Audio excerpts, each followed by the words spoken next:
The hate you folks have in your heart for number 22 from Iowa, now playing in Indiana, knows no bounds.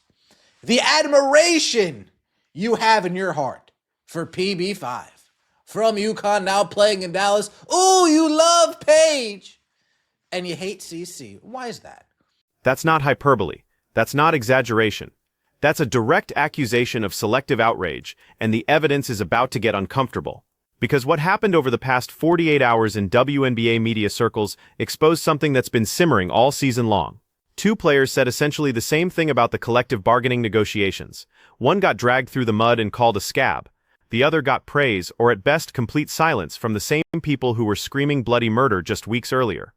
Speaking at USA Basketball Camp about the WNBA and the moment that they're currently in. Let's take a look. Very high level, and I think the most important thing for myself, thinking about these CBA negotiations, this is the biggest moment the WNBA has ever seen, and it's not something that can be messed up.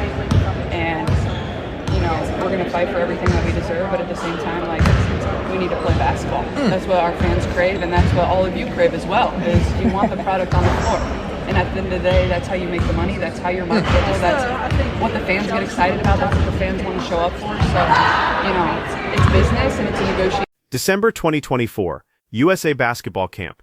Caitlin Clark is asked about the WNBA's collective bargaining situation, and she gives what sounds like a pretty reasonable take. Focus on playing basketball, but also fight for what players deserve.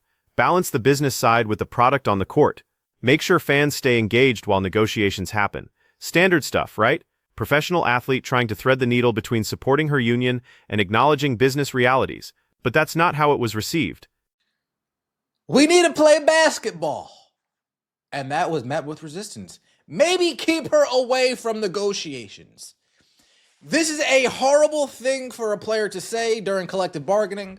This is exactly what the owners want to hear. She should have used the moment to advocate hard for all the players who have not gotten their bag rather than capitulating. The rat! Damn, calling Caitlin Clark a rat for speaking of facts. Damn, you hate to see it. Kane is financially secure. She does need the money from the WNBA.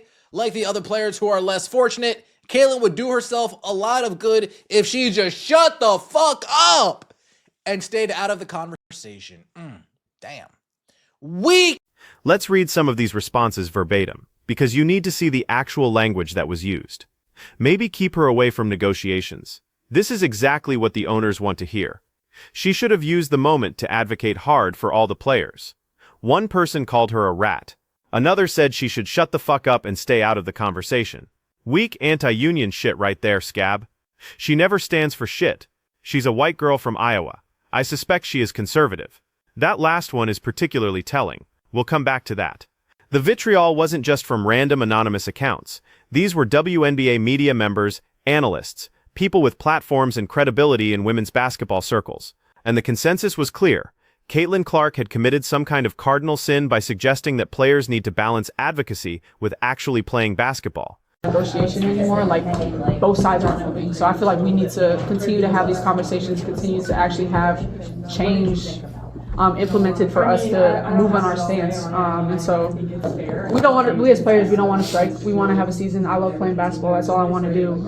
But again, there's things that need to be handled, and we want to do it as professionals. At this point, we as players don't want to have a strike. We want a season. Sounds a little bit like. Now, we jump forward. January 2025. The negotiations are still ongoing, and another player addresses the exact same topic. Paige Bueckers, who hasn't even played a WNBA game yet, but is about to be the #1 pick in the draft. She's asked about the potential for a strike, and here's what she says. We don't want a strike. We want to have a season. I love playing basketball. That's all I want to do. But there's things that need to be handled. We want to do it as professionals. Sound familiar? Because it should. It's the same message Caitlin Clark delivered in December. Players want to play. Players also want fair compensation. Let's handle this professionally and get a season. The substance is identical. The framing is nearly word for word the same. But watch what happens to the response. Lindsay, love it.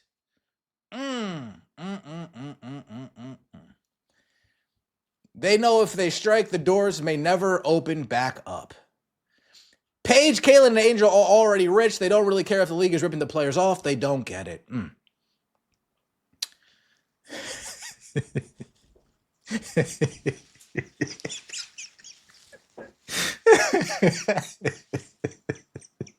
It's funny watching people just dogpile on Paige here. I'm sorry, I have to laugh.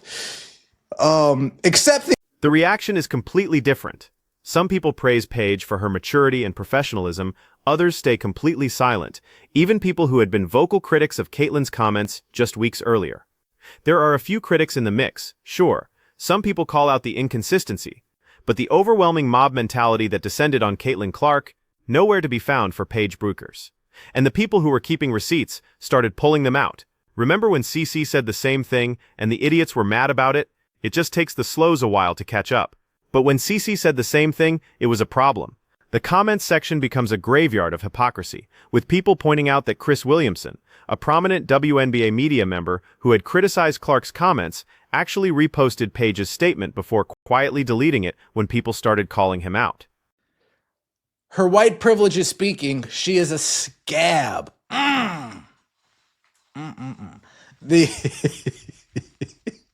The UConn Mafia better figure it out for her girlfriend's rookie season. Is going to be butchered. She can't even sell at the shoebox stadium the Wings play in. I promise nobody important is listening to her opinion. Oh yeah. Chris Williams, where are you? Oh gosh, you're just asking for Chris. Is she gonna get branded as a scab too? LMOO, I didn't even see Paige said it too. I guarantee we won't see the same people that call CC a scab in December come to the stand now. Oh no, we haven't seen them. They're MIA, missing in action. Suddenly all the players can come out and say this with no backlash or think pieces. LMAO, now y'all understand this mindset. Paige Beckers literally recycled what Caitlin Clark said months ago when people were calling CC a scab, but I guess it makes sense when it comes out of a buck-tooth UConn grad. So let's address the obvious question. Why? Why does Caitlin Clark get called a scab and told to shut up, while Paige Brewkers says the same thing and either gets praised or gets a pass? The transcript gives us a clue, and it's not subtle. Multiple comments about Caitlin referenced her being a white girl from Iowa or suggested she's conservative. One person literally said Paige is what they call step black, or an honorary black woman. This is where we need to be very careful and very precise, because this is sensitive territory. The suggestion being made by some fans is that Paige Brewkers gets more grace from certain segments of WNBA fandom because she's perceived as being down with the culture, as being an ally, as being acceptable in ways that Caitlin Clark is not. Whether that's fair to Paige, who hasn't done anything wrong here, is debatable. Whether that's a factor in how some fans and media members react to these players is based on the evidence pretty clear. But there's another layer to this that's even more uncomfortable. Because the reality is that both players are in nearly identical situations when it comes to this negotiation. Both are going to be financially secure regardless of what happens with the CBA. Caitlin Clark has her Nike deal and her endorsements. Paige Brewkers is about to sign a similar package as the #1 pick. Neither of them desperately needs the WNBA salary the way a middle-of-the-roster player does. So if the criticism of Caitlin was that she's speaking from a position of privilege and doesn't understand what's at stake for players who aren't millionaires, that same criticism should apply to Paige, but it doesn't. Which suggests the criticism was never really about the substance of what was said. It was about who said it. Covetous tracks. Here we go. Natasha Cloud. You know it's not a party until Natasha Cloud comes in. You know it's not a party until Natasha Cloud shows up. Quote, we are still not making enough. Natasha Cloud, I don't know how people like Natasha Cloud. I don't know how she has fans. I don't know how people support her. Oh yeah, I do. They're old guard WNBA fans. Duh. Let's hear what Natasha Cloud had to say. Are still. They want this, but they want this. But we want this, but we want this. And we want this, and we want this, and we want this. Come on, Natasha Cloud, cut it out. Are still not making enough. That middleman potentially still not making enough for housing to also be taken off of the table. You all know this New York market. that $200,000 jump that players are going to make, that's before. And then we get to Natasha Cloud, who somehow manages to make this situation even more absurd. Cloud goes on record talking about how the proposed salary increases still aren't enough for middle-tier players to afford housing in expensive markets like New York. She specifically mentions that even with a $200,000 jump in salary, players would still struggle with housing costs after taxes. The response to this is swift and brutal, and it comes from all sides. People point out that every professional league deals with different tax rates and housing costs in different markets. NBA players in California pay higher taxes than NBA players in Texas. That's just reality. People calculate that rent in New York, even for a nice place, would be about $20,000 for a 5-month WNBA season, which is a fraction of the proposed salaries. One person suggests she should call her partner, Breanna Stewart's agent, for financial advice. The criticism of Cloud is harsher than what Caitlin Clark received, and it's coming from a much broader coalition. But here's the thing. Cloud is a veteran player, a union representative, someone who's been in the league for years. If anyone has standing to talk about CBA negotiations, it's her. Yet she gets roasted for making an argument that frankly doesn't hold up to basic math. All leagues have to deal with that. In case you aren't aware, WNBA isn't special, Natasha Cloud. WNBA isn't special. This person acting as a mouthpiece on your behalf is not helping you, not one bit. Y'all already look dumb. This is making it worse. She should call up Zoran Mamdani. Damn! Maybe he can help. Oh, shit. Brandon, why you gotta go there, Brandon? Why you gotta go there? Sounds like she'd rather play in Connecticut. Rent is around $4,000 a month for a nice place. Times that by 5 months. WNBA playing, that is only $20,000. This trick is the biggest. So what do we make of all this? Because there are multiple dynamics at play here, and they're all colliding in ways that make WNBA discourse uniquely toxic right now. First, there's the obvious double standard in how Caitlin Clark and Paige Bueckers were treated for saying the same thing. That's not debatable. The receipts are there. The same people who called Clark a scab either praised Bueckers or stayed silent. That's hypocrisy, full stop. Second, there's the question of why that double standard exists. Some of it is clearly about race and culture, and who's perceived as being an ally versus who's perceived as being an outsider.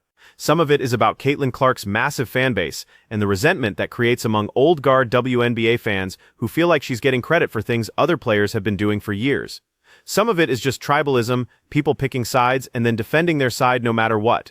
Third, there's the substance of what both players actually said, which is pretty reasonable. Players want to play basketball. Players also want fair compensation. Those things aren't mutually exclusive. The idea that you can't advocate for better pay while also acknowledging that a strike would be devastating for a league that's still building its audience is just common sense. But common sense doesn't play well on social media, where everything has to be a binary choice and nuance gets you labeled a sellout. Fourth, there's Natasha Cloud's comments, which reveal a different problem. Some players, even veteran players who should know better, are making arguments that don't withstand basic scrutiny. Complaining about housing costs in expensive cities when you're making 6 figures for 5 months of work is not a sympathetic position. Every professional athlete deals with this. Every professional in any field deals with this. You don't get special housing stipends because you chose to play in a high cost of living market. But here's what's most frustrating about this entire situation. The WNBA is in the middle of the most important negotiation in its history. The league just came off a record-breaking season, driven largely by Caitlin Clark's popularity and the increased attention she brought to women's basketball. Ratings were up, attendance was up, merchandise sales were up. This is the moment when players have the most leverage they've ever had to negotiate a truly transformative deal. And instead of presenting a united front and making smart, strategic arguments for why they deserve a bigger piece of the pie, we're watching players and media members tear each other apart over who said what and whether they said it the right way. We're watching people call Caitlin Clark a scab for suggesting that players should focus on basketball while negotiations happen. We're watching Natasha Cloud complain about housing costs in a way that makes players look out of touch and entitled. We're watching the same people who destroyed Clark turn around and praise Paige Bueckers for saying the exact same thing, then pretend like nobody notices the hypocrisy. This is what losing looks like. This is what happens when you let personal grievances and tribal loyalty override strategic thinking. Because every time a player makes a nonsensical argument about housing costs, that's ammunition for ownership to point to and say, see, they're not being reasonable. Every time the WNBA media ecosystem eats one of its own players for making a completely rational statement about wanting to play basketball, that's evidence that this fan base and this media environment is toxic and unsustainable. The owners are watching all of this. They're watching players contradict each other. They're watching media members apply completely different standards to different players based on factors that have nothing to do with basketball. They're watching the chaos, and they're thinking, we can wait this out, because they're going to destroy each other before they ever get organized enough to actually threaten us. And you know what? They're probably right. Because if the WNBA can't even have a consistent conversation about what players should or shouldn't say during CBA negotiations, if Caitlin Clark gets crucified for saying we need to play basketball in December and then Paige Buchers gets praised for saying we want to have a season in January, what hope is there for actual solidarity? What hope is there for a negotiating strategy that makes sense? The answer is, not much. And that's on the players, and that's on the media members who cover them, and that's on the fans who participate in this circus. Because the double standard isn't just unfair to Caitlin Clark, though it obviously is. The double standard is destructive to the entire project of getting WNBA players the compensation they deserve. You can't build a movement on hypocrisy. You can't win a negotiation when your own side is applying different rules to different people based on who they are, rather than what they're saying. You can't create solidarity when some players are untouchable and others are acceptable targets for the mob. So here's the question you need to answer in the comments. Do you actually care about WNBA players getting paid fairly, or do you just care about defending your favorite players and attacking the ones you don't like? Because if it's the latter, you're part of the problem. You're the reason this negotiation is going to end with players getting less than they could have gotten if they'd been smart and strategic, instead of emotional and tribal. Caitlin Clark was right in December. Paige Buchers was right in January. They said the same thing, and they were both right, because what they said was obvious and true. Players need to play basketball. Players also deserve fair compensation. Those things can both be true at the same time. But the reaction to those statements tells you everything you need to know about why the WNBA is still struggling to be taken seriously as a professional league, because professional leagues don't tear apart their own players for making reasonable statements. Professional leagues don't apply completely different standards to different players based on their race or their popularity, or whether they're perceived as being part of the in-group. Professional leagues act like professionals. And right now, large segments of WNBA fandom and WNBA media are acting like anything but, so pick a side. Either you want players to get paid fairly, which means supporting smart strategic messaging regardless of who delivers it, or you want to keep playing these stupid tribal games where Caitlin Clark is always wrong and everyone else is always right. You can't have both. And if you choose the latter, don't be surprised when the CBA negotiations end with players getting a mediocre deal, because you'll have earned it.